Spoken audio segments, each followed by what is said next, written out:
Carol é da Rede Awake, ela é líder de célula, nossa multiplicação está chegando. E todo domingo, todos os cultos, nós vamos estar falando sobre o que Deus tem feito nas nossas células. Não se esqueça que no último final de semana de junho, nós temos a nossa super, mega, linda, tocante conferência. Ano passado foi Larry Stocks, impressionante. Esse ano vai ser mais ainda, não é? Mais ainda. Nós estamos impressionados. Mas o que importa mesmo é a gente, na conferência, celebrar o que Deus está fazendo. Então, em todo culto, nós estamos contando aqui o que Deus está fazendo. E a Carol, que é uma líder tão abençoada, não é? Deus tem usado ela tanto, ela vai contar para nós qual é a alegria que ela tem de ser uma líder de célula, como é que tem sido o que Deus está fazendo na célula dela. Carol, que alegria tê-la aqui, não é? Carol não vem muito de manhã aqui não, então a gente marca ela de manhã para ela poder vir.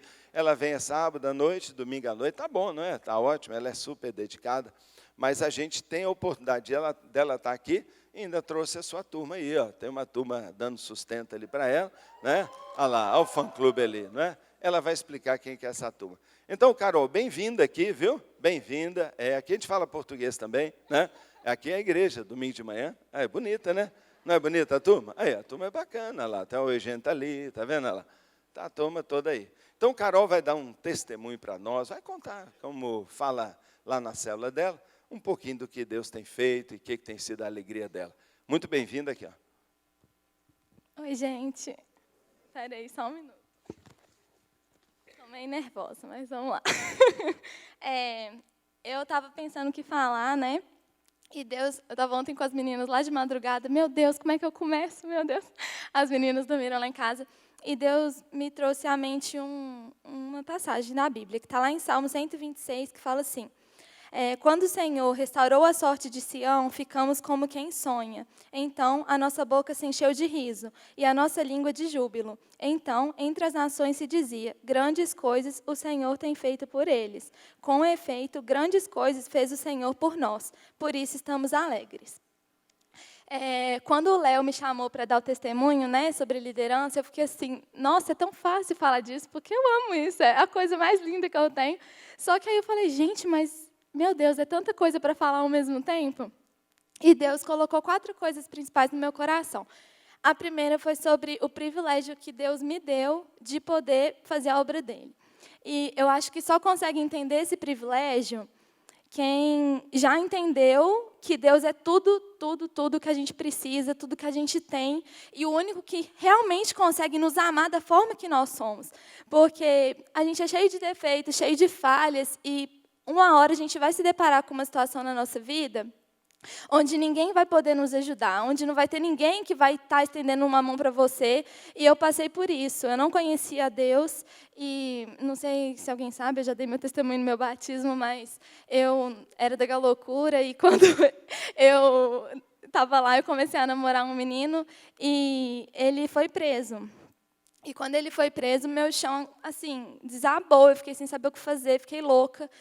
E eu não vi nada, ninguém que pudesse me ajudar, ninguém que se preocupou de verdade comigo, mas Deus se importou. E Deus me alcançou. E quando Deus me alcançou, eu fiquei assim, meu Deus, eu não preciso de mais ninguém, eu não preciso de mais nada, eu não preciso ter ninguém, sabe? Deus é tudo que eu preciso. E quando a gente entende que Deus é tudo isso na nossa vida, a gente fala assim, o que eu posso fazer para agradecer a Deus? O que eu posso fazer por tudo que Ele tem feito por mim, por tudo que Ele já fez por mim? Porque, na verdade, hoje eu não consigo nem falar assim, Deus, eu quero muito isso, porque Ele já me deu tudo que eu quero, que é Ele, entendeu? E quando isso acontece, a gente passa a não conseguir ficar parado mais. A gente fala, Deus, por favor, deixa eu fazer alguma coisa para o Senhor, porque eu não quero ficar parada, não. E aí, Deus vai, te coloca numa célula, e Deus abre uma oportunidade para você falar do amor dEle, para você levar o amor dEle para as pessoas, e você vê uma pessoa chegando na célula, a Jéssica, aquela que está ali, sentada, ela chegou na minha célula, ela ia no chalezinho todo final de semana. Ela não conhecia Deus, gente. Ela queria ficar com todo mundo, era uma loucura. E aí, quando ela chegou lá na célula, eu falei, meu Deus, né? Ela chegou num dia do amigo. A gente tinha feito um dia do amigo de Las Vegas. A gente fez uma decoração muito top e tal. Aí ela foi e ela disse assim, gente, isso aqui é diferente do que eu imaginava. E aí no dia a gente tinha feito um desafio assim, vamos ficar amigo de uma pessoa que a gente não conhece na célula durante a semana. E eu peguei ela para mim, né? Aí eu peguei e falei, não, vamos ficar amiga. a gente começou a ler a Bíblia junto e tal. Eu falei, gente, essa menina está mudando, ela está ficando crente mesmo. E agora, gente, na segunda, terceira semana, ela já queria ser líder, uma loucura. E aí, o que acontece? Quando a gente olha e vê o que Deus faz a partir de você, sabe? Que não tem nada assim especial a não ser a presença dele, você fala, por que eu não fiz isso antes, sabe? Então, o primeiro ponto que eu queria falar é sobre o privilégio que Deus nos dá de fazer parte da obra dele, porque, gente, é Deus, entendeu? É a obra de Deus, e é você, um lixo, que está fazendo, e está dando certo, e está dando fruto. E o segundo ponto, que eu acho que é um dos mais importantes, é a responsabilidade. Porque eu vejo que muita gente acha a célula legal, quer ser usado por Deus, mas chega lá para ser usado e fala assim, a célula é mais uma coisa na minha vida.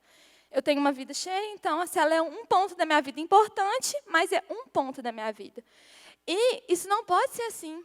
Por quê? Porque Deus é tudo que a gente precisa, é tudo que a gente tem, e a nossa vida tem que ser totalmente para a glória dele. E se ele nos deu o privilégio de poder liderar, cuidar de pessoas, levar o amor dele, isso tem que ser a coisa mais importante da nossa vida. A gente não pode falar assim, não vou na célula porque eu estou com sono. O problema é seu, entendeu? Jesus morreu no seu lugar, você vai ficar com sono e não vai falar dele. Você não vai cuidar de quem Deus está colocando na sua vida. E assim, eu resolvi ser bem radical com isso mesmo antes de eu começar a liderar. Eu li um livro que chama 21 Dias na Vida de um Líder de Célula e mudou assim, minha visão completamente, porque eu entendi que era uma responsabilidade muito grande, que eram vidas que poderiam ser transformadas, que poderiam ser tocadas, que poderiam ser salvas para a eternidade. E eu falei, Deus, por favor, eu não quero agir com displicência com o Senhor está me dando, sabe? Eu resolvi tomar uma decisão antes de liderar, que era assim, isso vai ser o meu casamento. Vai ser uma coisa que vai ser na alegria e na tristeza, vai ser na saúde e na doença. Se não for ninguém, eu vou. Se não for ninguém, sei lá, eu vou falar sozinha, mas eu vou. Eu não vou deixar de ir, eu não vou desistir da minha célula. Por mais que coisas ruins possam acontecer, eu sei que a minha célula não vai fechar. E eu tinha certeza disso, sabe? Porque Deus colocou uma fé no meu coração. E eu estou assim, gente, eu sonho com uma célula animada, empolgada, uma célula cheia de gente, cheia de Deus. E Deus me deu muito mais do que isso. A minha célula é 1000 vezes mais do que eu pedi para Deus, sabe? E quando a gente vê que Deus honra assim, com o sonho que Ele coloca em nosso coração, a gente quer mais, entendeu? Então, a gente tem que ter responsabilidade com as coisas que Deus nos coloca, porque é um privilégio sem fim. Quando alguém te entrega um presente de muito valor, você guarda ele com muito carinho, não deixa que seja tocado, não deixa quebrar, porque aquilo vale muito para você. E a célula tem que ser assim para a gente. É o maior presente que Deus me deu, de verdade. E o que acontece? O terceiro ponto é a excelência. Eu fico assim, gente, tem tanta gente que faz uma célula sem pensar em nada, sabe? Tipo assim, não estou nem aí para convencer o lanche, não estou nem aí para convencer a decoração, não estou nem aí para convencer o convite.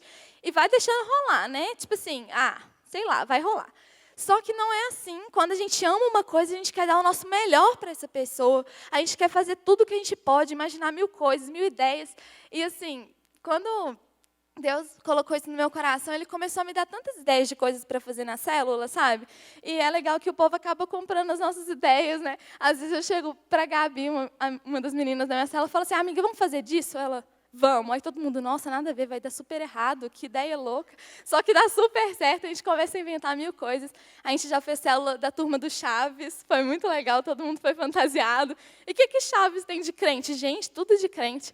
Cada personagem tem uma coisa que você pode usar da Bíblia, entendeu? A gente já fez célula de Las Vegas, o que tem de crente? A gente inventa algo de crente lá, põe no meio e Deus fala com a pessoa.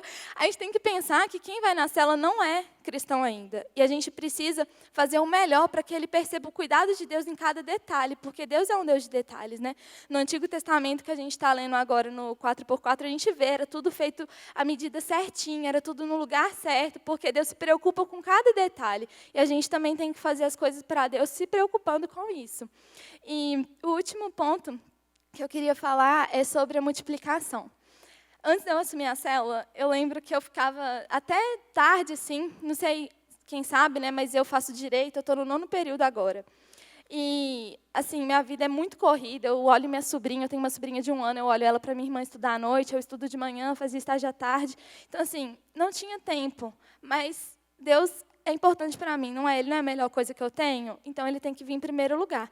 Eu chegava em casa cansada, e aí eu falava, não, eu vou ler o livro 21 Dias na Vida do Líder de Célula, porque eu quero ser usada por Deus. Fui lá, lia, e Deus falava comigo. Em uma dessas vezes que eu estava lendo, eu estava orando pela minha célula, né, sonhando com o que Ele queria para mim, eu falei assim, Deus, por favor, não deixa que passe mais de um ano sem eu multiplicar. Por favor, Deus, eu quero ver vidas transformadas, eu quero ver pessoas sendo alcançadas, eu quero ver os frutos do Senhor, e eu quero que isso aconteça em até um ano. Ok, esqueci dessa minha oração, continuei com a célula, recebi a célula, aquela alegria toda.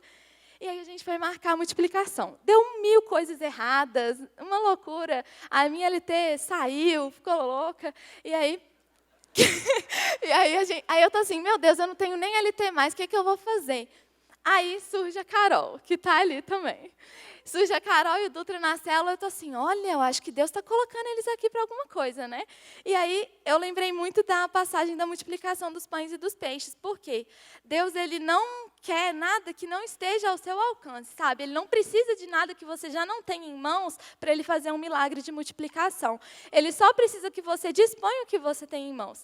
E eu falei, Deus, eu tenho isso, eu tenho essas pessoas, tenho essas vidas na célula, tenho o meu coração, e eu sei que o Senhor pode fazer com isso. Aí Ele vai e coloca a Carol na célula, e a gente multiplicou assim, foi uma alegria enorme, sabe? Porque ela é muito bênção, gente, essa menina é muito de Deus. E eu tô assim, nossa, mais uma célula para Deus. E agora, né? E aí eu fui descobrir, um pouquinho antes da gente multiplicar mesmo, que a data que a gente marcou para multiplicação, sem saber, foi exatamente a data que fez um ano que eu tinha assumido minha célula. Exatamente, foi 12 de setembro. Então assim, Deus me escutou mesmo, que legal. Aí, e o que acontece? Muitas pessoas ficam assim, que saco, multiplicar, multiplicar, multiplicar.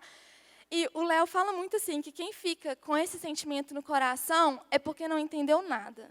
Porque se você acha ruim de alguém que fala, não, vamos ter 5.000 células, isso é muito pouco para Deus. Deus quer fazer muito mais. E não é porque Ele quer 5.000 células para a igreja, não. É porque Ele quer vidas alcançadas. Ele quer vidas transformadas igual eu fui. A Malu está ali também, gente. Ela foi na minha célula 3 vezes, 4 vezes. A menina já está lendo a Bíblia, já está... Nossa, muito bênção, sabe? Deus já usa ela. Ela foi falar o que é célula, todo mundo que chorar no meio da célula, de tanto que Deus falou através dela. Então, assim, eu queria falar para quem está cansado, para quem tem muita coisa para fazer, que, assim, a nossa vida passa, nosso trabalho passa, nossa família passa, tudo aqui passa, mas a obra de Deus ela não passa, porque ela é algo eterno, é baseado em coisas eternas. Então, se você está olhando para as coisas dessa vida, você está todo errado, entendeu? Você tem que olhar para as coisas de Deus e você tem que se esforçar pelas coisas de Deus, porque é a única coisa que vale a pena, sabe? Eu lembro que antes de eu assumir, eu falava assim, Deus, eu sei que vai dar um tanto de coisa errada, que vai dar um tanto de problema, porque eu via que acontecia isso nas células, né? E aconteceu comigo várias vezes, mas eu falava, eu não vou desistir, porque igual no louvor foi cantado aqui, vai valer a pena. Então, se tem alguma célula aqui que está cansada, que está morta, que está fria, gente, Deus não quer... Deus fala assim, né? Eu não gosto eu prefiro frio ou quente, porque eu morno, eu vomito. Mas Deus não quer o frio também, não. Ele quer o quente, entendeu? Então, deixa o fogo descer mesmo, deixa ser bênção sua célula, deixa o Espírito Santo guiar, porque quando é o Espírito Santo que fala, coisas cabulosas acontecem, né? Então, é isso, gente. Eu queria que todas as células de vocês se empenhassem muito e tenham os sonhos de Deus no coração de vocês, porque quando vocês têm os sonhos de Deus, Ele surpreende você. Ele faz muito mais do que você imagina e pede para Ele. Amém?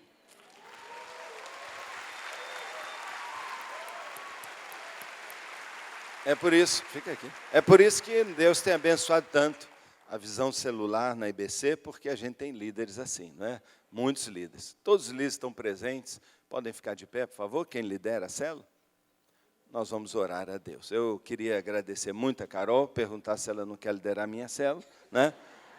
Fazer uma noite em Las Vegas lá, a turma vai gostar, vai ser uma roleta danada lá. Deus me livre. Mas a minha célula não é fácil. Mas se quiser liderar a minha célula, está cheio de homem lá precisando dessa unção, não é? Mas nós vamos orar pelos líderes. Sua célula está aí? Tem gente da sua célula aí? Fica de pé, a turma da célula dela. Olha lá a turma ali, ó. Célula bonita, não é? É a célula linda. E com essa unção, essa alegria, nós vamos pedir a Deus que nos abençoe. Pai, muito obrigado pela vida da Carol, pela sua liderança tão excelente, pela rede do Léo, Pai, da Ló, tudo que eles têm feito. Muito obrigado, Pai, pela Zoe que se multiplica cada dia mais. Obrigado porque a vida de Deus vai se manifestando. Abençoa todos os líderes de célula dessa igreja. Senhor, que haja sobre eles o derramar de unção, de força, de alegria, de excelência, de poder, para fazer a obra de Deus com responsabilidade, como a coisa mais importante e com muita alegria. Muito obrigado, continua nos usando, ó Deus, é tudo que nós queremos. Nós ainda oramos, Pai, por esse querido líder, pastor Zé Agostinho Almada, que continua internado até hoje, Pai, e a igreja ora por ele agora. A igreja pede, Senhor, cura-o, Deus. Cura-o, Pai, derrama vida sobre ele. Derrama vida, Senhor. Pai, que o Senhor possa levantá-lo pelo teu poder. E onde ele está agora, ele receba uma visitação de Deus e a bênção da cura.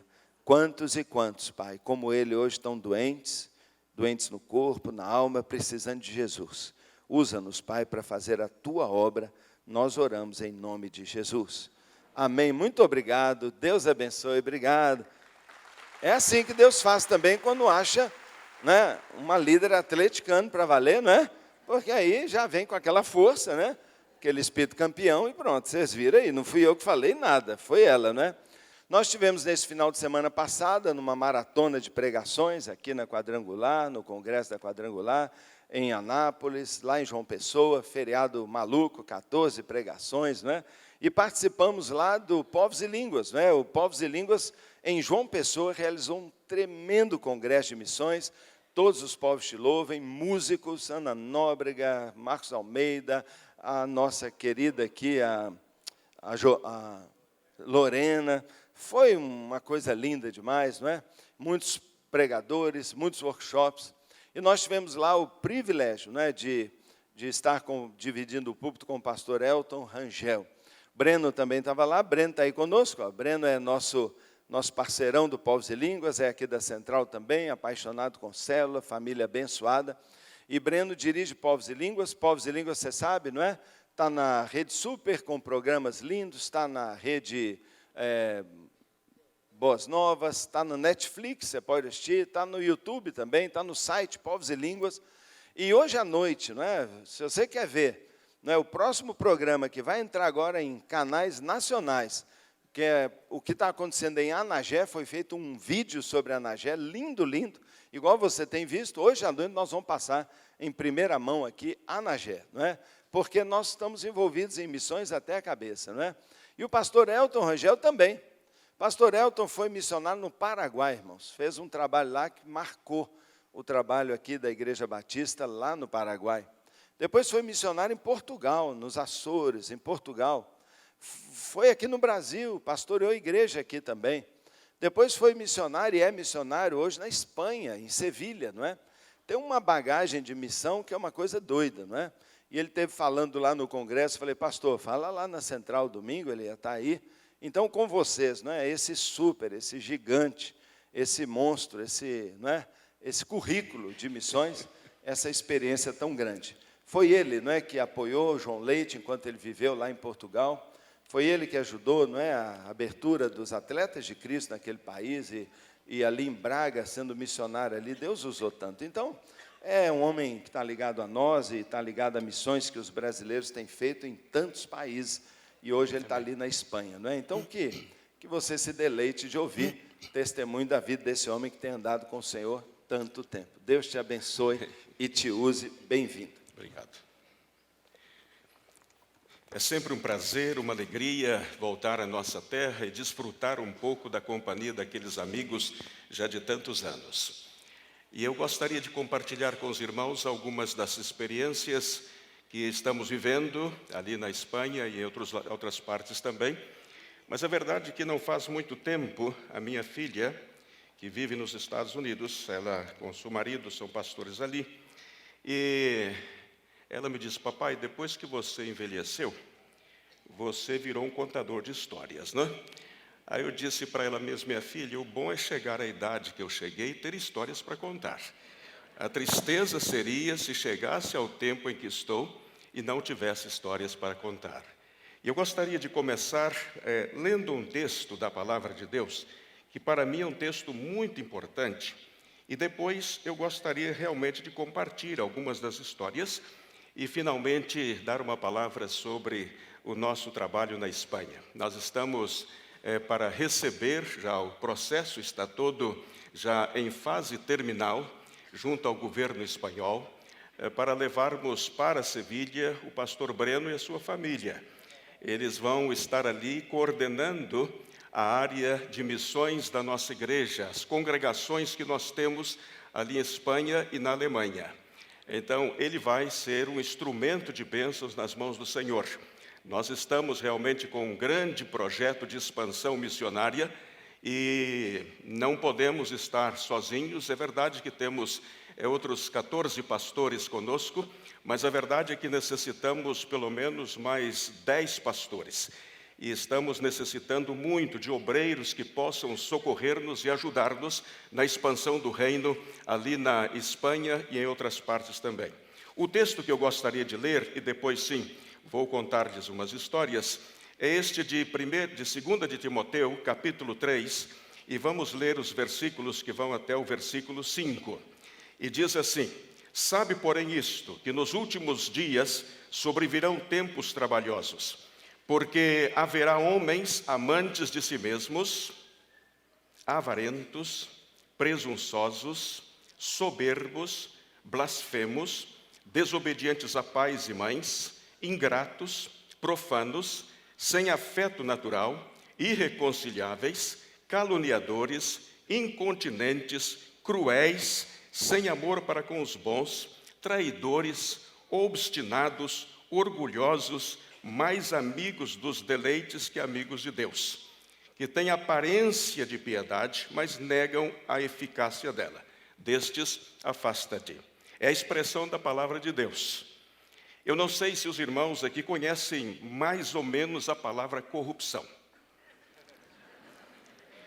Eu não sei por que estão rindo, né? Isso é uma palavra desconhecida. Dentro do dicionário brasileiro é difícil entender o que significa corrupção. Mas em todas as partes do mundo está assim. Estamos vivendo as mesmas experiências na Espanha também.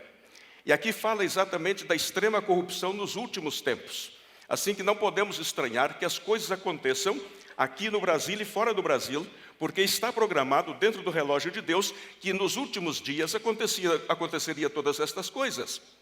Mas a verdade é que eu gostaria, me parece que esta é uma radiografia feita pelo apóstolo Paulo do século 21.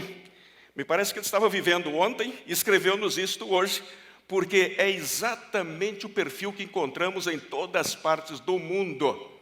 É assim: a corrupção, a avareza, a falta de interesse para com as coisas do Senhor. E cada vez que eu me lembro da avareza, eu me lembro de uma experiência, aqui começa já a história, né? Eu me lembro de uma experiência quando estava pastoreando na cidade de Braga, no norte de Portugal. Estávamos ali trabalhando com denodo, com carinho, com entusiasmo, mas a verdade é que um dos membros da igreja me disse: pastor, eu aluguei uma casa na parte de cima e na parte de baixo vive a senhoria, a dona da casa. Mas é interessante, pastor, que agora ultimamente ela está tendo algumas alucinações.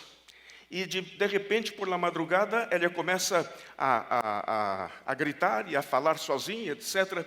E eu disse: você já viu se ela está comendo direito? Ele disse: me parece que sim. Eu falei: vai lá, faz uma visita e vê se ela está. Ela não estava comendo, não queria gastar o seu dinheiro com a comida. Mas esta mulher foi atendida, ele começou a dar a comida para a sua senhoria, etc. E passado um tempo a senhora morreu.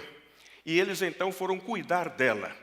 E quando estavam preparando o seu corpo, etc., porque nenhum dos filhos aparecia, então o que aconteceu foi que eles moveram o colchão da cama e o colchão de baixo estava cheio de dinheiro. Muito dinheiro. Eu costumo dizer que, de repente, apareceram os filhos. Eu não sei por quê. Mas eu costumo dizer que o avarento só é útil depois de morto. Porque enquanto está vivo, não dá aos seus filhos e à sua família nem uma boa alimentação, nem uma boa educação, porque quer amealhar, quer guardar o dinheiro, pensando que vai aproveitar depois. E então, o avarento, ele só é útil depois de morto. E isso não casa com a nossa experiência com Jesus.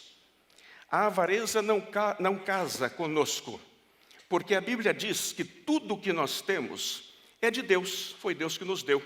Ainda que através do nosso esforço, ainda que através das nossas lutas, e muitas vezes com dificuldades, vamos conseguindo amealhar um pouco aqui e ali, para dar a educação aos nossos, e inclusive pensando no reino de Deus, na expansão do reino de Deus. Mas a verdade é que essa é uma radiografia do apóstolo Paulo, parece que ele estava vivendo nos nossos dias. E diz a Bíblia que os últimos tempos, a iniquidade iria se multiplicar, e é o que está passando nos nossos dias. Estamos nesses dias aqui no Brasil falando sobre missões. Aliás, eu sou fruto de missões. Eu me lembro, eu sou filho de um pastor batista, mas a verdade é que quando eu tinha os meus 9, 10 anos, eu disse ao meu pai: papai, dá-me uma caixa de engraxate, porque eu quero, depois da escola, eu quero engraxar sapatos para conseguir algum dinheiro para que eu possa dar ofertas para missões. Eu quero ajudar a obra missionária. Eu tinha 9, 10 anos. Papai disse: não, senhor, o que é isso? Você não precisa engraxar sapato nas ruas, não. Mas o meu vizinho disse: olha, eu te dou a caixa. E então, cada vez que eu voltava do colégio, eu saía para engraxar sapatos, para juntar dinheiro para a obra missionária. E eu fui crescendo na minha profissão. E, de repente, já passei a juntar mais papel, e vidro, e cobre, etc., para vender. E fui crescendo. Finalmente, cheguei já a uma posição mais privilegiada. Já passei a ser vendedor de gelado nas ruas, de sorvete nas ruas, para eu conseguir dinheiro para ofertar para as missões. Aí, aos 12 anos, eu disse: Senhor, eu quero dar a minha vida. Eu quero dar a minha vida. E aí sim, aí foi um momento de mudança. Mas eu tive o privilégio, porque eu sou jovem ainda, eu só tenho 70 anos, né? Então eu sou jovem ainda. Então eu disse: Senhor, eu quero dedicar a minha vida inteiramente ao Senhor. Quando eu tomei essa decisão e tive o privilégio de viver no Brasil, num tempo em que as igrejas estavam vivendo uma expectativa e uma expectação muito grande com respeito à expansão do reino, e estavam acionando um movimento que estava causando um certo dissabor, entre aspas, no reino dos batistas brasileiros. Anos 63, 64, houve a renovação espiritual no Brasil.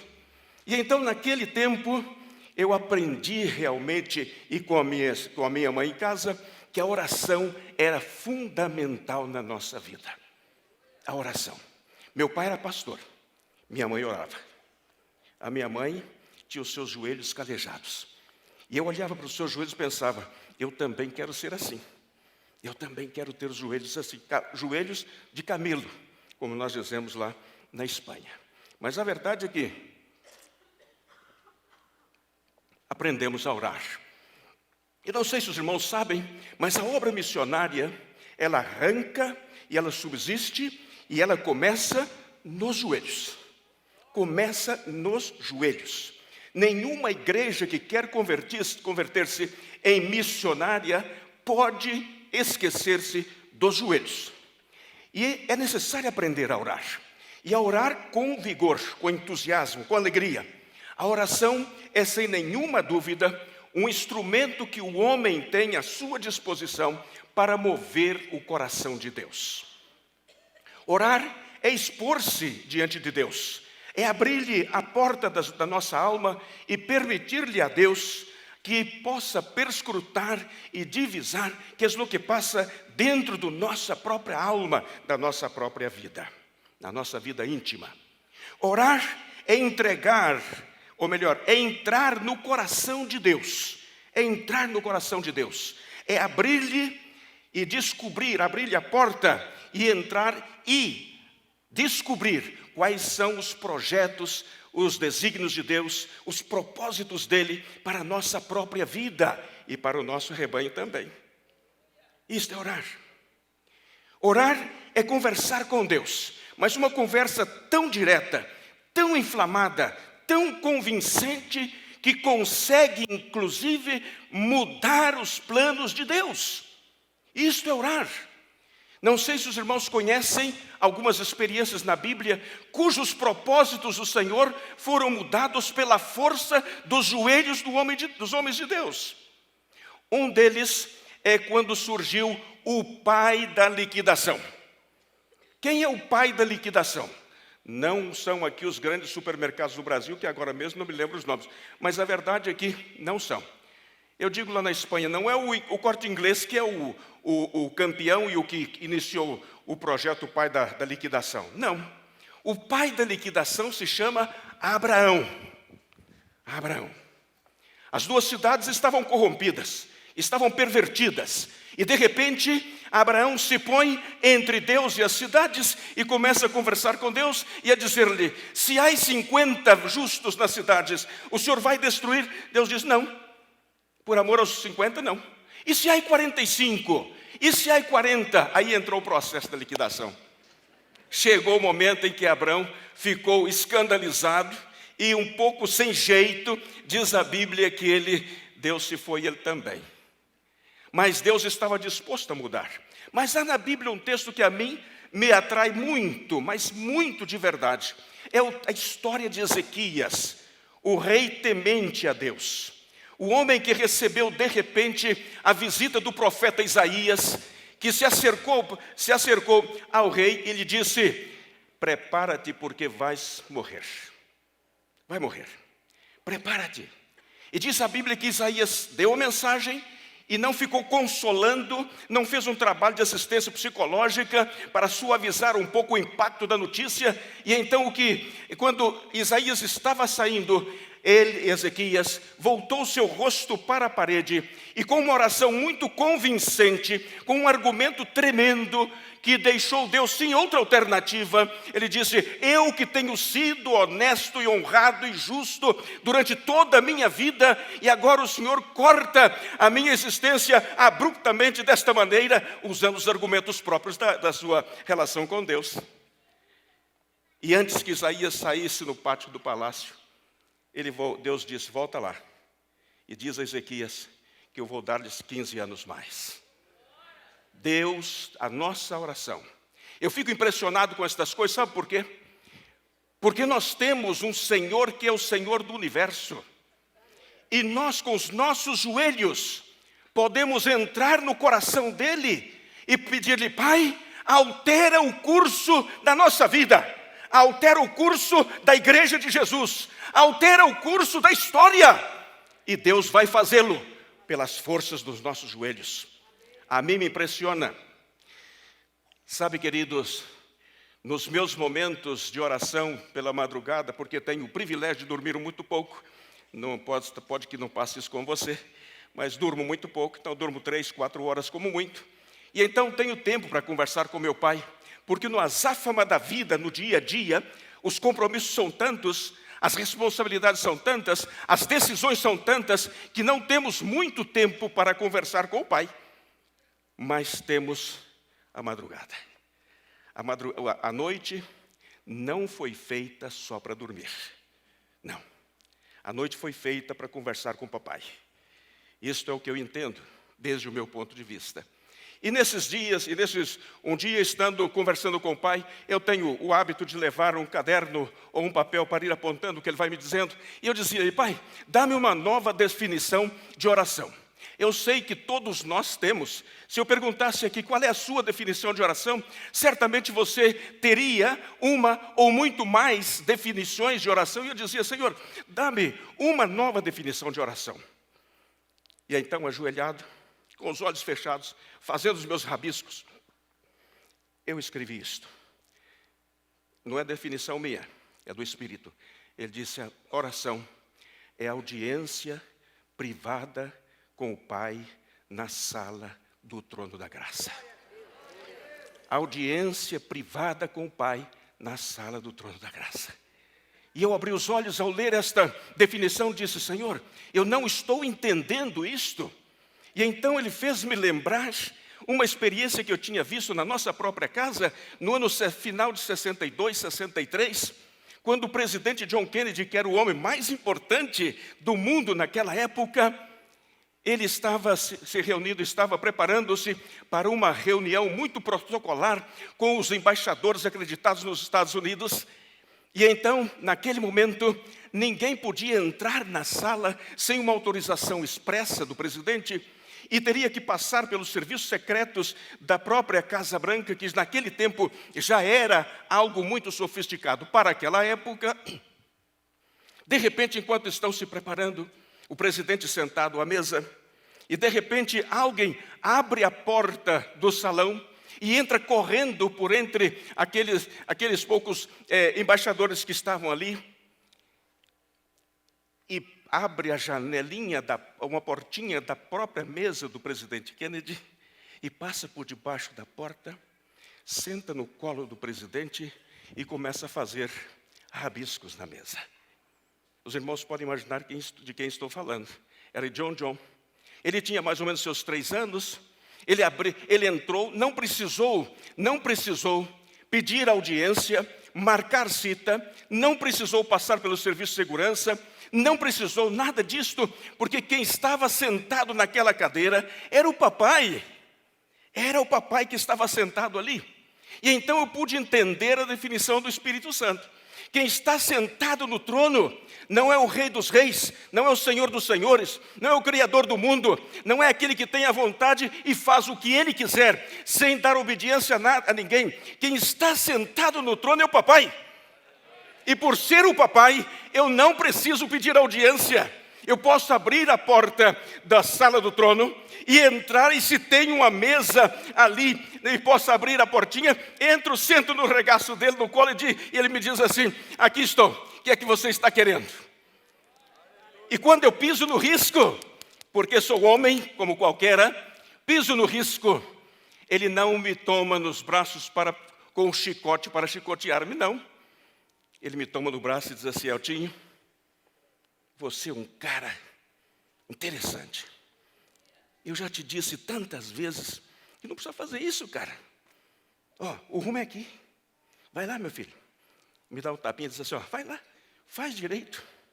Não tem chicote, não. Ele não tem chicote. Ele tem muito amor. Muito amor para atender nas nossas necessidades mais intrínsecas do coração. Assim é o nosso Pai. Começa no joelho a obra missionária. Mas, queridos, por que no joelho? Eu vou dar só 4 razões por que no joelho, mas sem comentá-las, vale? Então, eu estava falando aos pastores, a um grupo de pastores, 600 pastores, numa província aqui no Brasil, e então falando sobre os joelhos, a importância dos joelhos. E um dos pastores mais jovens disse assim: pastor, no final do culto, no final da reunião, disse: pastor, por que de joelhos? E eu não tinha uma resposta, eu não tinha pensado nisso. Aí eu disse assim: eu tenho pelo menos 4 respostas, mas sem tê-las aqui ainda. Pelo menos 4 eu posso te dar. E aí naquela hora o Espírito Santo começou a responder. Ele disse assim: primeiro lugar, por que de joelhos? Primeiro, porque Deus merece. Ele merece. E espera de nós o reconhecimento como merecedor da nossa subserviência e do nosso respeito. Segundo, é porque quando nós nos dobramos diante de Deus, nós estamos reconhecendo a nossa pequenez e a nossa dependência. Eu preciso dele, eu tenho que andar de joelhos. Joelhos no chão e boca no pó. Lamentações 3:29. Esse é o meu texto de vida. Joelho no chão e boca no pó. Em terceiro lugar, porque todos nós, ao longo da nossa vida, nós temos as pedrinhas no nosso sapato. E as pedrinhas que podem entrar no nosso sapato pode ser o seu marido, pode ser a sua esposa, pode ser seu filho, pode ser sua neta, pode ser o seu empregado, pode ser o seu patrão, pode ser isto, pode ser aquilo. Todos temos pedrinhas nos sapatos.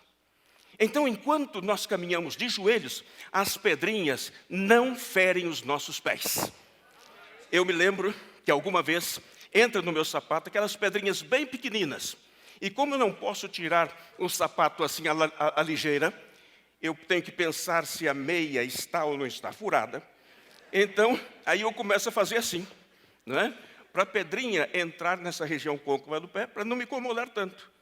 Mas a pedrinha pode ser a mais pequenina que seja, ela vai causar sempre problemas no nosso caminhar. Assim que é melhor caminhar de joelhos, então as pedras não vão ferir os nossos sapatos. E sabem, queridos, a quarta e última, sem comentar, é que estando de joelhos, não podemos ser rasteirados.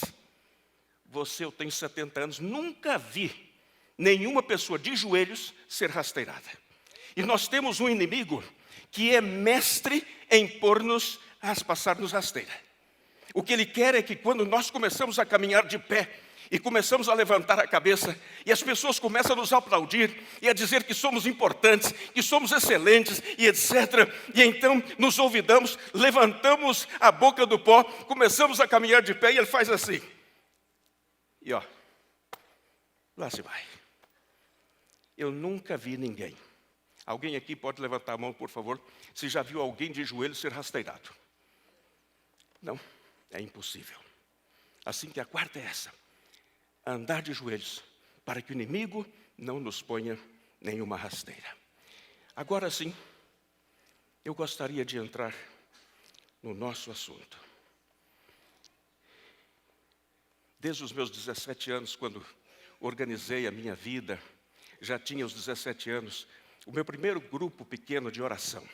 Nós nos reuníamos uma vez por semana para que pudéssemos orar juntos. Um dia, numa semana, passávamos todo dia em oração e jejum. Na semana seguinte, toda noite, lendo a Bíblia e orando. E assim íamos levando nossa vida. E naquele tempo, eu era o mais novo dos três. E então, naquele tempo, eu comecei a sentir, e nós estávamos clamando, pedindo a Deus pela minha esposa, pela minha vida, para que eu pudesse orientar e ajudar os meus filhos. Sabem, queridos, naquele tempo, nós fizemos um acervo. O primeiro dos meus amigos morreu atropelado, quando ia saindo da sua casa, ele já era médico, estava ensinando a sua noiva. Eu não tenho muito tempo para contar-lhes a história, mas ela é muito interessante.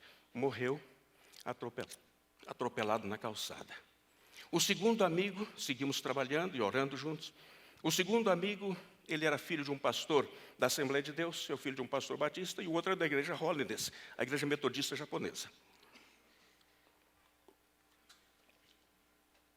E então, ele voltava da igreja batista, ele tinha ido buscar a sua família, que a família era batista, e ele era da Assembleia de Deus. E então, quando chegou, aparcou o carro na frente da sua porta, foi tirar um bujão de gás do maleteiro do carro, e de repente veio um rapazinho com o carro e chocou por detrás do carro, matou a sua esposa na hora, e ele ficou com as pernas trituradas. A primeira decisão dos médicos era, temos que cortar as pernas dele o mais rápido possível. E ele ficou ali orando, eu também orando. Eu tinha medo de chegar ali para vê-lo, porque eu não sabia o que dizer-lhe. Comecei a dizer-lhe, Senhor, dá-me algo para dizer ao Mussolini. E finalmente tomei coragem e fui visitá-lo. Quando entro no quarto, ele levanta a mão assim e diz assim, meu Deus, você não sabe, Elton, o que Deus está fazendo aqui no hospital. O médico tal já aceitou a Cristo, o médico tal já aceitou a Cristo, a família, a enfermeira tal, e essa gente está aceitando a Cristo, e você não sabe de nada, cara, que isso? Por que você não veio ver antes para você me ajudar nesse trabalho aqui dentro? E aí, de repente, eu criei coragem e perguntei, e as pernas, moço? Ele disse assim, as pernas é um problema de Deus com os médicos. Eles dizem que vão cortar, mas isso é um problema de Deus com os médicos. O que eu sei é que Deus queria que eu estivesse aqui para levar esta gente a Cristo. Meu amigo saiu 9 meses depois caminhando, tropegamente, mas saiu caminhando, não cortou as pernas. Mas um dia, seguimos orando os dois, ele vai atravessar a rua, uma das ruas em Curitiba, da onde eu sou, e quando vai atravessar uma das ruas, as pernas que já caminhavam tropegamente, falharam. E o carro passou por cima e matou. Assim eu perdi o meu segundo companheiro de oração. Você não corre risco de vida por ser meu companheiro de oração.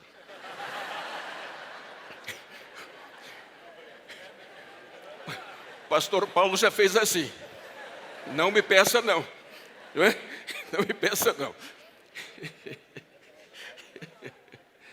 Mas, queridos, é pela oração. Uma coisa que eu quero falar urgentemente, porque o meu tempo escasseia, é isto. Nós seguimos orando. E sabem, queridos, me casei. E como disse, durmo pouco. Deus nos deu o primeiro filho, que pusemos o nome de Rawlinson. E eu me levantava todas as madrugadas para impor as mãos sobre o meu filho. E dizia: Pai, salve o meu filho e chama o meu filho para o ministério. Nasce a minha filha, que se chama Rauliane. Nós somos muito criativos em casa, hein? Por favor, não deem risada dos nomes. Mas a verdade é que nasce a minha filha e eu pus o nome de Rauliane. Muito bem. Pai, salva o Rawlinson e salva a Rauliane. Todas as madrugadas. Nasce o meu terceiro filho. E aí eu pus o nome de Hollywood, disse. Pode ser. Não pode ser. Aí eu pus o nome de Halderson. Não somos criativos? Somos criativos. E eu dizia: Senhor, salva o Rawlinson, salva a Rauliane e salva o Halderson. Nasce o quarto filho. Nasce o quarto filho. E como somos muito criativos, a minha esposa disse, eu tinha o nome seria Halterson. A minha esposa me disse: se você puser esse nome, eu me divorcio de você. Aí eu disse: então escolhe você. Como somos criativos, ela disse: Elton Júnior. Vê? A criatividade é muito grande, né? É isso aí. Aí, orando todas as madrugadas. Queridos, realmente é uma benção. Deus ouviu a nossa oração. O meu filho mais velho é pastor em Curitiba. A minha filha está casada com um pastor americano, ministra de música e professora lá nos Estados Unidos, na universidade, a Rauliane. O meu terceiro filho é missionário no Chile e professor do seminário ali no Chile, agora está indo para Moçambique. O meu quarto filho é missionário no Cabo Verde, desenvolvendo um trabalho excelente. A bênção que Deus nos deu de orar pelos nossos filhos e nossos netos. Faz 3 anos e meio que estou orando pelos meus bisnetos. Sabem por quê, irmãos? Quando eu era jovem, eu era professor de psicologia na escola normal. E ensinava aos meus alunos naquela época de que nós começamos a ensinar uma criança 25 e 30 anos antes do seu nascimento. E alguém diz: como é possível fazê-lo? Como é possível começar a educar uma pessoa 25, 30 anos antes? Naquele tempo era teoria, agora é prática, já cumprida. Porque quando eu estou educando os meus filhos, eu já estou educando os meus netos. E essa é a verdade. Hoje eu ouço dos meus filhos: papai, tudo o que nós aprendemos na nossa casa é o que nós ensinamos aos nossos filhos.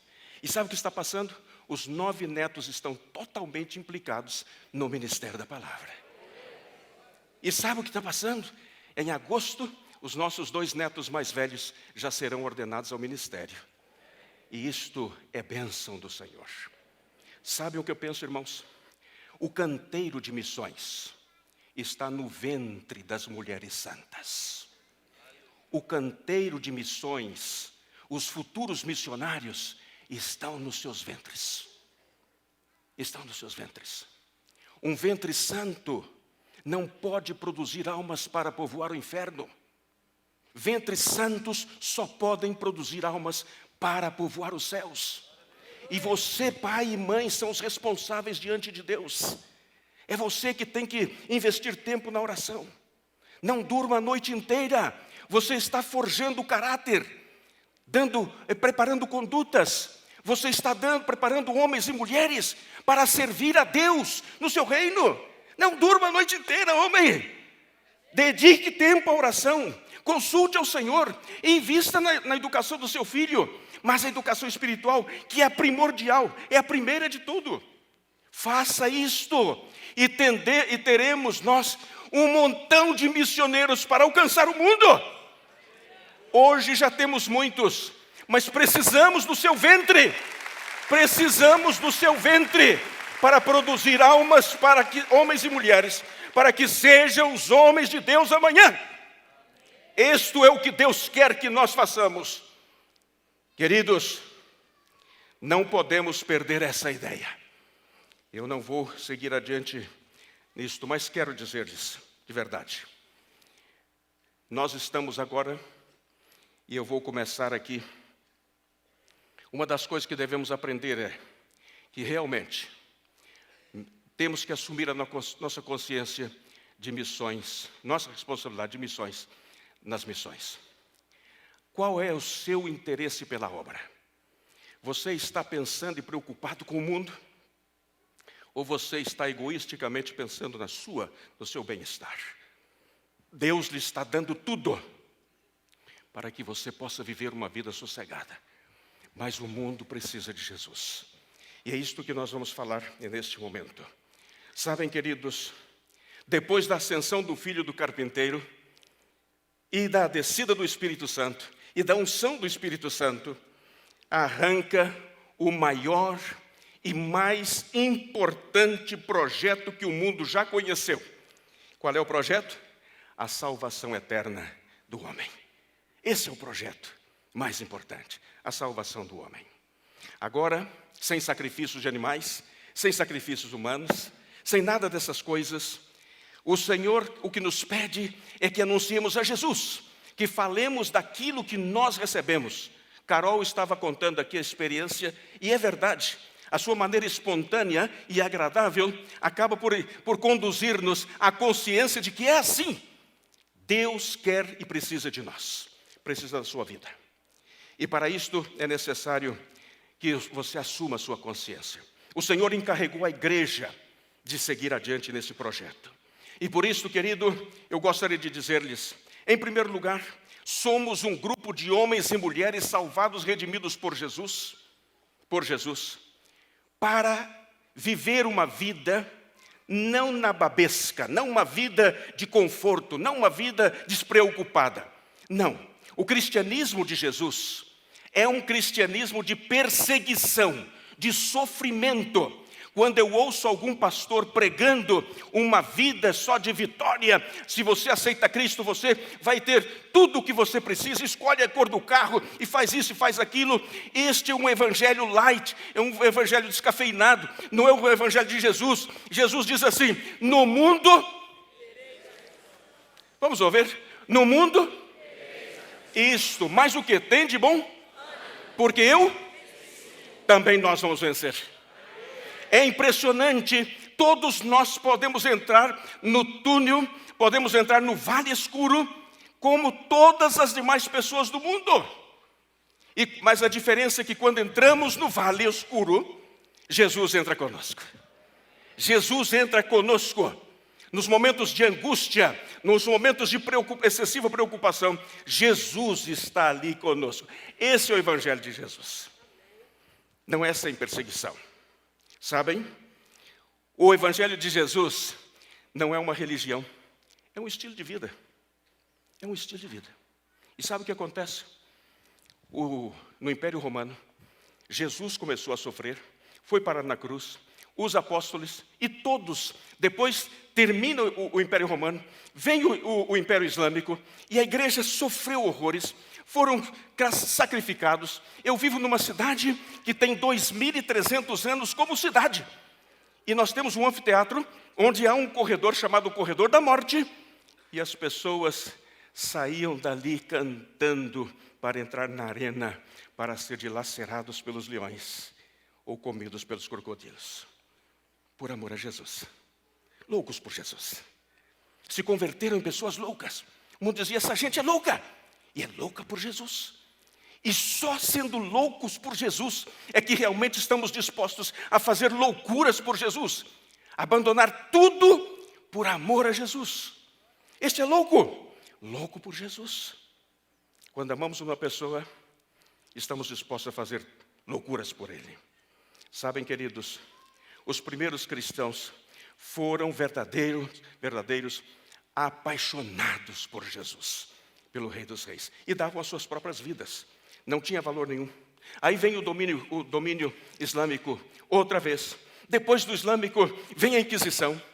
E de 600 em 600 anos, o cristianismo vai sofrendo, os cristãos vão sofrendo toda a classe de sacrifícios, toda a classe de atrocidades hediondas. E a Inquisição, só um inquisitor em Sevilha, só um, mandou queimar mais de 2.000 pessoas pela sua fé em Jesus. 170.000 pessoas ele fez passar pela tortura. E foi o tempo que a Igreja Católica enriqueceu, porque sequestrava todos os bens. Mas a verdade é que estavam loucos, e loucos por Jesus. Só Jesus Cristo salva, essa é a nossa mensagem. Vamos repetir juntos? Só Jesus Cristo salva. Outra vez, só Jesus Cristo salva. Não importa o que vamos passar. Agora sim, entramos nesse Espanha, amada por Deus. Vejam só os irmãos, que coisa linda. A Espanha, nós temos uma fundação, a Fundação Paixão e Compromisso. É uma fundação onde nós temos 80 missionários em 19 países diferentes. Já tínhamos mais, mas a moeda brasileira, ela está se desvalorizando, e isto bloqueou um pouco a nossa expansão do reino. Mas isso aí é assim. Uma das coisas que me chama mais atenção é que Deus não está preocupado se a nossa moeda é forte ou se é fraca. Ele está preocupado que seu povo seja forte, ainda que tenha uma moeda fraca. Triste seria se tivéssemos uma moeda forte e um povo fraco. E eu estou vivendo agora este ambiente de missões, este renascer da paixão pela obra missionária, e isto me está alienando o coração de verdade. Eu estou voltando para a Espanha com um fogo aceso dentro do coração, e com uma expectativa tão grande acerca da salvação de milhares e milhares de pessoas espalhadas por todo o mundo. A Igreja de Jesus está abrindo seus olhos. Faz 47 anos que eu estou no ministério. Agora a Igreja de Jesus está abrindo seus olhos. E sabem, nos momentos de maior aflição, de dor, nós estamos superando as nossas dificuldades. Agora vejam os irmãos. A obra missioneira em Espanha exige visão, paixão e compromisso. Ver as reais necessidades. Os irmãos vão conhecer a nossa realidade agora na Espanha. Vejam os irmãos. Alcançar toda a Espanha, esse é o nosso propósito. A população da Espanha hoje é de 46 milhões de pessoas. A Espanha tem 80.000 cidades, povoados, cidades e aldeias. Nós temos 8.112 municípios. O Brasil tem 5.600 ou 5.700 municípios, mas a Espanha tem 8.112 municípios. Agora vejam os irmãos. 50 províncias, 2 cidades autônomas. Ontem estava falando com um jovem que quer trabalhar entre os muçulmanos. Eu disse para ele, então, você pode ir, sabe para onde? Para uma das 2 cidades, que é Ceuta ou Melilla. Porque essas 2 cidades, 50% da população é muçulmana. E você pode anunciar a Jesus com toda a liberdade. Não está metido dentro de um país onde você tem que andar caladinho, não contar nada a ninguém, para você conseguir levar alguém a Cristo. Você tem ali a oportunidade. Nós temos 7.422 municípios sem nenhuma presença evangélica. Não é presença batista nem Assembleia de Deus, não. Sem presença evangélica. 7.200 municípios. Pastor, já parou para pensar? Espanha é um campo missionário. Por isto, o pastor Breno vai para lá para nos ajudar. Os irmãos o conhecem bem, né? Ele é um pouco revolucionário. E então nós estamos contando com aumentar um pouco mais a nossa presença evangélica. Municípios onde está a igreja evangélica. Não é que tenhamos igreja, mas há pessoas evangélicas na cidade ou nos municípios. São 700. Essa é a nossa realidade hoje. Agora vejam os irmãos. A Espanha em superfície, São 504 mil quilômetros quadrados. Olha os idiomas que nós temos: o castelhano, o catalão, o vasco, o galego, o asturiano e o maiorquim. Olha a nossa população, nas ilhas e também no continente, na Península Ibérica. Como disse, são 17 comunidades autônomas e 2 cidades autônomas. Agora, os católicos praticantes, 14%. Mais ou menos 6 milhões e 500 mil pessoas. Nós sempre pensamos que sinônimo de espanhol é católico. Essa é a ideia. Mas não. Nós temos católicos não praticantes, 62%. Mas a verdade é que outros grupos são 24%. E aí estão os ateus, os cristianos. Isso vai ficar aqui, pastor, e os irmãos podem usar depois, porque o meu tempo está esgotando. A comunidade andaluza, onde eu vivo, no sul da Espanha, são 8 milhões e 500 mil. Nós temos 45 mil evangélicos. 45 mil evangélicos. Pode saber o que precisa, né? Aí está. A Espanha, em uma década, o crescimento, 2004, 979 igrejas, 2015, 2.150, mas a maioria dessas igrejas são pequeninas, mais ou menos de 50 membros, 60 membros, etc. A Espanha, populações alcançadas. O número de população de mais de 5 mil pessoas com igrejas novas desde 1982 são 300. 300. A Espanha, um dos países com menos presença evangélica em todo o mundo. A Espanha, por municípios, já disse isso aos irmãos, os irmãos depois poderão rever a história. Agora, o que devemos fazer? Primeiro, orar ao Senhor para que envie mais missionários. Nós estamos precisando de missionários urgentes. Precisando. Adotar um povo para interceder pelo povo. Capacitar e enviar crentes comprometidos para a Espanha.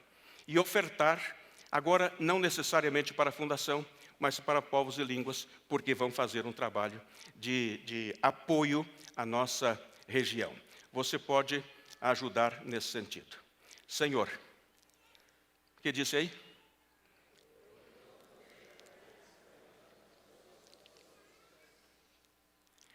Sabe, irmãos,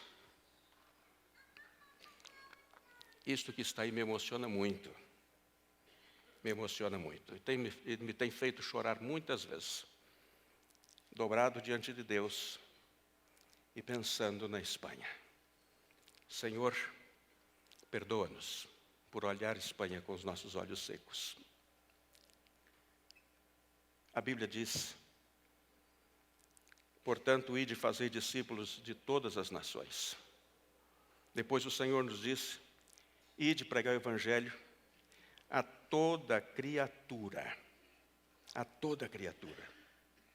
E recebereis o poder do Espírito Santo e ser-me-eis testemunha em Jerusalém, em Judá, em Samaria e até o último da terra. Essa é a nossa responsabilidade. O Espírito Santo está trabalhando no seu coração e nós estamos precisando da sua ajuda.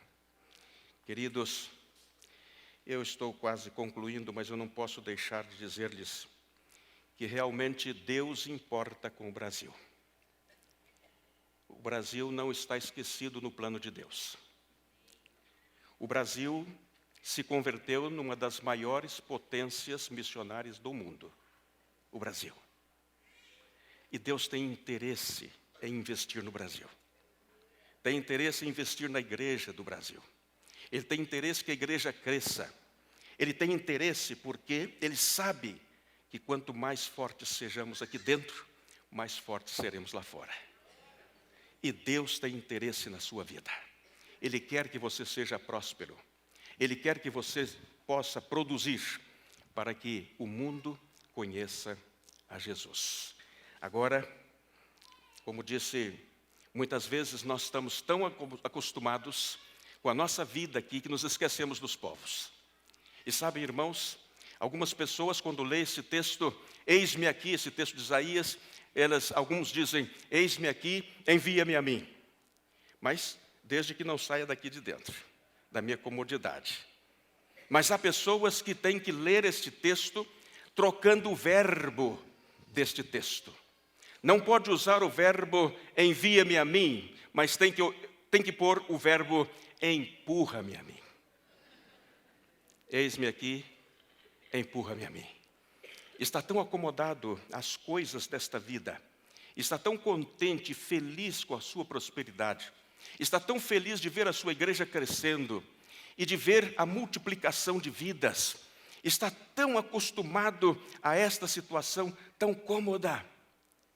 Preguei algumas vezes em igrejas que não tinham templo, mas estavam debaixo das árvores. Alguma vez tive que dormir debaixo de árvore. E uma noite estava dormindo debaixo de uma árvore, e às 5 mais ou menos da manhã, eu sou despertado e abro os olhos, uma cara de uma vaca desse tamanho assim, em cima de mim. Menos mal que eu era jovem. Se fosse agora, morria do coração. Você pode parar para pensar? Você abriu seus olhos, mas nós estamos tão acostumados ao conforto desta vida, que necessitamos ler esse texto dizendo, Senhor, desapega-me, tira-me disto, quita-me todos esses interesses por estas coisas e envia-me ou empurra-me a mim para onde seja. Nós estamos agora com umas características missionárias diferentes. Já não somos mais aquela missão que trabalha especificamente com os missionários tradicionais. Não. Hoje em dia nós podemos mandar missionários de todas os carices, de todas as maneiras. Pessoas que podem sair daqui e ir para a Espanha ou para a Europa para fazer um curso, para estudar, para fazer um mestrado, um doutorado. Eu me lembro que alguns dos nossos procuradores gerais do Brasil, por exemplo, um deles foi para lá, era muito católico, começou a visitar a nossa igreja, a esposa se converteu, e ele é uma pessoa amiga dos evangélicos, procurador-geral do trabalho do Brasil. Já temos tantos, fizemos um convênio, uma cooperação, através do pastor Pedro Serafim, que é outro procurador, e através disso nós estamos enviando os advogados para fazer seu mestrado e seu doutorado lá. E sabe o que acontece? Quando vão fazer, acabam sendo bênçãos, sendo luz dentro das classes. Os professores se impressionam com a sua maneira de ser, sua maneira de entender a vida. E isso está mexendo com alguns dos professores. E isto pode passar também com os nossos médicos, podem passar com os dentistas, podem passar com outros profissionais liberais, ou você pode fazer os seus estudos na Espanha, e com isso você vai estar colaborando conosco. Terminando, eu quero dizer aos nossos pastores que estão aqui, se existem pastores de outras igrejas, transformem suas igrejas em igrejas missionárias, porque Deus tem interesse em abençoar a sua igreja. Sabem, queridos, surgiu uma oportunidade, eu soube que tinha um restaurante que estavam vendendo lá na cidade de Sevilha. Aí eu pedi ao nosso administrador para que fosse com seu auxiliar conversar com o dono do restaurante. Aí eles chegaram lá, o dono disse, o restaurante funcionou só 9 meses e eu não preciso do restaurante, por isso eu fechei. Tudo novo, tudo é novo, absolutamente novo. E quanto o senhor quer no restaurante? Ele disse, 24.000 euros. Aí eles voltaram e me disseram, pastor, tudo completo são 24.000 euros. Eu falei, então agora eu vou lá conversar com ele. Aí cheguei lá, o saudei e disse, eu sou o pastor Elton Rangel, que é o pastor da Igreja Batista de Sevilha. Ele disse, o senhor que é o pastor da Igreja Batista? Eu falei, sim. Então para o senhor o preço é outro. Eu falei, é mais ou é menos? Ele disse, vai ser menos. Eu vou fazer um preço para que o senhor não rejeite. Vai ter que comprar. Eu conheço a obra que a igreja está fazendo. Então eu quero ser útil à igreja. Um espanhol falando comigo. Aí eu disse para ele, e quanto vai ser? Tudo. Aí ele falou assim, para o senhor, ele parou, pensou e disse, olha, eu tenho isso aqui, tenho aquilo ali, e me mostrou todas as propriedades que tinha, eu não preciso de dinheiro. Aí ele me disse assim, eu vou vender tudo para o senhor por 5.000 e o senhor vai pagar 500 por mês, está bem assim?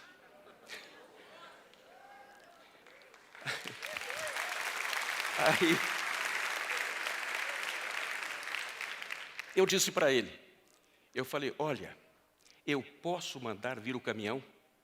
Ele tirou a chave e falou, está aqui, pastor, pode tirar tudo o que o senhor quiser de lá. pode trazer o caminhão, a chave está aqui, e tira tudo que quiser. Aí nós tiramos tudo, né? Porque queríamos tudo. Limpamos o armazém. Eu cheguei para a nossa igreja e disse, irmãos, Deus é muito inteligente de verdade, hein? Que Deus nós temos. Porque Ele sabe que esses 19 mil que nós não vamos pagar, vai tudo para missões. Ele sabe disso. Compramos uma casa na Índia para formar o nosso primeiro seminário. Estive lá para a formatura da primeira turma do seminário. E investimos na obra do Senhor. Deus investe na vida, que é canal de bênçãos. Deus não investe em mar morto. Ele investe no Jordão. A sua vida é um mar morto ou a sua vida é um Jordão? Água corrente ou água estancada? Deus é assim. Deus quer usar a nossa vida. Sabem, nosso templo é muito grande. Não é nada comparável com isto. Mas nós temos um templo mais ou menos, com cerca mais ou menos de 3.000 metros quadrados de área construída. E nós temos um trabalho muito intenso lá. Muito intenso de assistência social e de a escola de música e etc. Mas Deus nos permitiu pegar todas as portas e janelas, não, as portas, todas as portas da parte de baixo do templo, a parte de cima, Deus nos permitiu pegar na rua. Na rua. Criamos um ministério de recolha de móveis, e de portas, e de janelas, etc., banheiros completos, etc., e tudo nós pegávamos, trazíamos para a igreja e fomos pondo no seu lugar. Sabem por que fazíamos isto? Porque cada porta nos custa 2 meses de salário de um missionário na Índia, ou na Etiópia, ou em Cuba. 2 meses. Então o que fazíamos era pegar as portas das ruas, limpar, ajeitar, e quando forem a nossa igreja, vão ver todas as portas, de cima, de baixo, dos apartamentos, etc. Tudo foi apanhado na rua. Os banheiros todos foram apanhados na rua. E com isso nós conseguimos sustentar tantos missionários. Sabem, queridos, devemos aprender a investir na obra do Senhor. Toda igreja que investe na obra vai se tornar uma igreja muito forte desde o ponto de vista econômico. Porque as missões são a menina dos olhos de Deus. Alguém disse com muita propriedade que Deus tinha um único filho e fez dele um missionário. Assim que entramos na categoria dos homens e mulheres que são a paixão de Deus. A paixão de Deus. Deixa Deus apaixonar pela sua vida. Entrega a sua vida ou entrega ajuda nos recursos e Deus vai se enamorar da sua vida e transformar a sua vida como fonte de bênção e de inspiração para outras vidas. Quero terminar com a oração de um dos missionários que eu admiro muito. A minha leitura mais frequente é vidas de missão, vidas de missionários e etc. Por isso eu tenho só 200 experiências catalogadas já direitinho para começar a escrever os livros, mas não tenho tempo para escrever. Mas a verdade é que pelo menos 200 nós já temos catalogadas. Mas uma das orações mais bonitas que eu conheço é esta, de David Brainerd. Ele disse: eis-me aqui, Senhor, envia-me a mim, envia-me até o último da terra.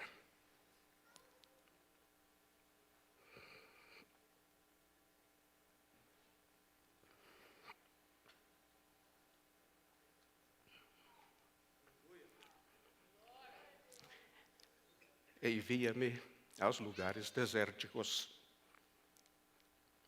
repletos de pagãos selvagens e brutais. Envia-me longe de tudo que se chama conforto na terra. Envia-me em direção à própria morte. Sempre que assim faça a tua vontade e promova o teu reino. Eis-me aqui, envia-me a mim. Deus escolheu-me para trabalhar em missões. Eu faço o que eu amo para não precisar trabalhar. Eu faço o que eu amo para não precisar trabalhar. Quem sabe aqui nesta manhã, há alguém que quer aprender a fazer o que ama para não precisar trabalhar. Deus vai suprir as suas necessidades. Não dependemos de ninguém, dependemos de Deus. Eu vou tomar um minuto mais, pastor. Eu quero dar a oportunidade nesta manhã. Eu quero orar agora. E se você quer oferecer a sua vida, quer oferecer os seus bens, os seus recursos, para ser investido na obra do Senhor, para que o mundo conheça Jesus. Não estamos falando de outras coisas, de comodidade, não. Estamos falando para que o mundo conheça Jesus. Como você conheceu e é tão feliz. Eu quero orar neste momento. E se você quer oferecer a sua vida, repita comigo em silêncio o que eu vou dizer. E depois, se você orar comigo, eu vou pedir para você vir aqui, porque eu quero orar com você. Eu, Breno, pastor Breno, também o pastor Paulo, outro pastor que estiver aqui, outros pastores, queremos orar pelas suas vidas. Vamos orar? Curva a sua cabeça e repita comigo esta oração, dizendo assim: querido Deus, neste momento, acabo de compreender que realmente Tu precisas da minha vida. O mundo está carente de ouvir falar de Jesus. E Tu precisas da minha vida. E eu quero consagrar a minha vida a Ti, Senhor. Eu estou disposto a fazer o que seja para que Tu possas usar a minha vida como fonte de bênção e de inspiração para outros. Eu aceito o desafio, Senhor. Eis-me aqui, envia-me a mim. Eis-me aqui, empurra-me a mim, Senhor. Arranca-me do meu habitat de comodidade e usa a minha vida. Eu aceito este desafio.